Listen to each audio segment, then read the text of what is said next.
Very good morning to everyone. So I have started the day too late, being an expiry day, so a bit of occupied with some of the work. What happened is that the Bank Nifty opened gap up, and the gap up is huge, of around 300 points. And we anticipated that in the event of a gap up opening, so erasing these two possibilities, where so this was the expectation for today. Now, do we need to revise that? Well, look at the VIX. VIX has fallen. It has not fallen till the way has started to rise. So still we have some room for the VIX to start to again rise again. Now, for the price action, if we see on the 15 minutes front, very confusing scenario is there. But what we see is that a good amount of spike is there on the downside. Whenever the price hits the bottom, it is trying to take a higher point. So that is there in the market.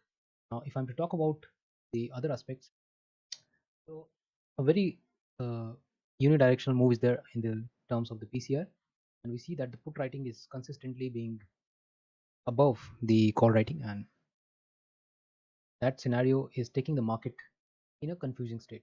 So market is kind of consolidating, and maybe that accumulation is going on around. The moment it hits these levels, these on the upper side, then a kind of a range formation can happen, which can take the market in either direction. What I anticipate is that fall should come here, and what is the maximum amount of price that can happen is this level. The price can move like this, like this. It can make a false breakout above the range, hit this resistance point, which was formed on the price action as an M pattern, and then take a move on, fill the gap, and then so this kind of scenario can happen. So what I'll do is I'll sell 37,800 straddle here. Let me just look at the price of it.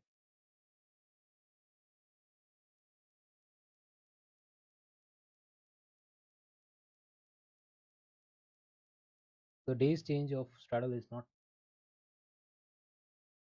has declined since yesterday, 245 to around 232. It is now at.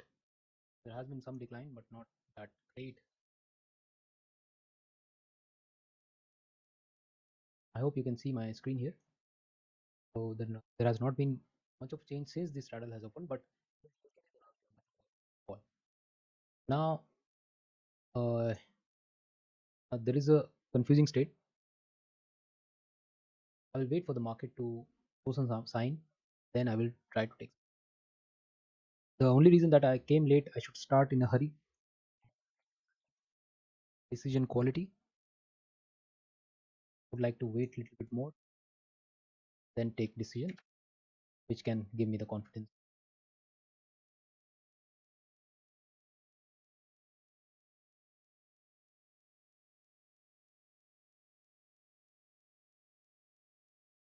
So what I've done is that I did some scalp the put side, as I was saying that the momentum was to arrive, and that helped me to enter into a position where I have sold 37,800 on the call side and 37,600 on the put side. Now I expect that a good amount of decay can happen, that market can swing between these two boundaries and can give decent amount of decay, which I'm. Let's see how it matures and keeping you updated.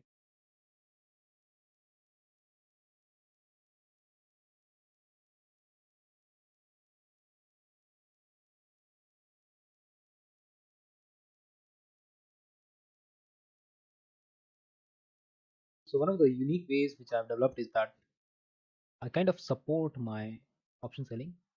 I pinch it with option buying, where I see that a momentum has been formed by looking at the MACD, majorly looking at the price action, because I said in the morning a couple of minutes ago that this range has been formed, and if this range breaks down, then a gap filling can process, and even if it breaks on the upper side, it should not go beyond this red line and come down like.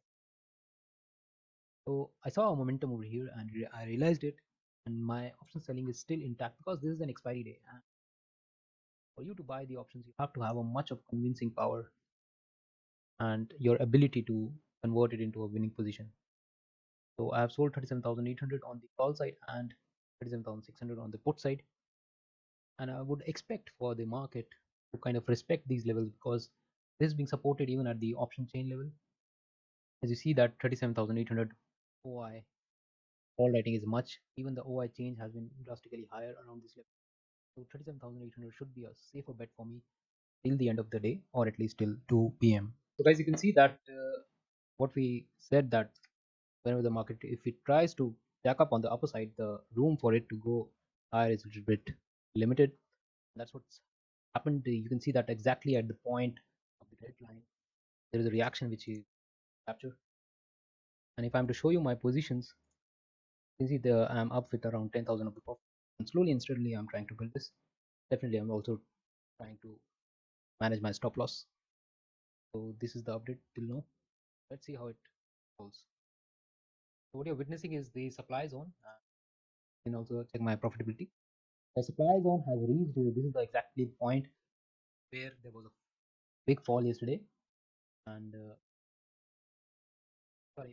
this is the exact point from where it's fallen since the morning. This is the day's high, and this is another supply zone which yesterday, and it fell around 650 points from there.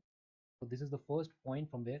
Now, if it does not make lower low from here, that if it does not make this, it does not make this, then if it's have a swing from here onwards and tries to break this, it can go a little bit further away. But what I expect is, since it has gone on the upper side with one chunk, see, look at the 15 minutes candle, how it is getting reactive at the day's high. So this is precisely because there is a hollowness. There is a hollowness with this full candle. And any point in time, whenever candle like this piercing the resistance point, it doesn't mean that it pierced with the full body. It was just meant for the bulls, the bears to square up the position and then decide. It will be completely inverted to what retail traders are already thinking. So guys, couldn't update you. This is the scenario that you can see that a very comfortable range.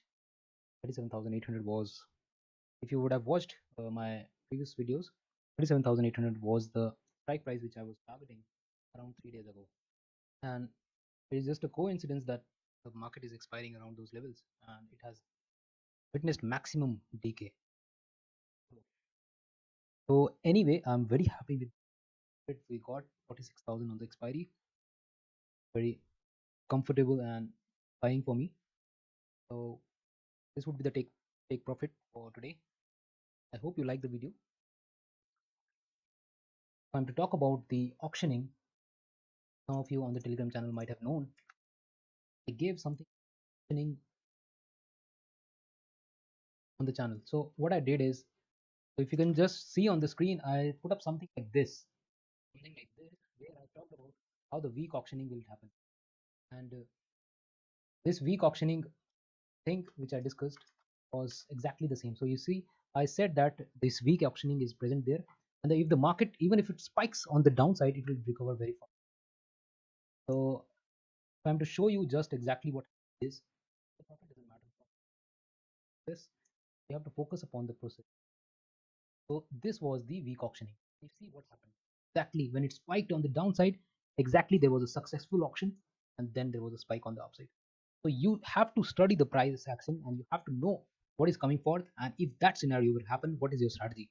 So I had my strategy in place. In fact, I also uh, announced to my channel members that it would be some kind of a doji formation here. So the doji formation, why? You see, market opened around this level and closed somewhat within the range of 160 points. So 160 point for the expiry is very nominal, and that's how I was able to know since the morning itself that this would be a typical kind of expiry where the market will go down and then the premiums on the put side will increase, then the shorting will happen on the put side, then if the market increases on the call side, shorting will happen. So these were the outcome of the expiry day. You see, buying, selling, buying, selling, buying.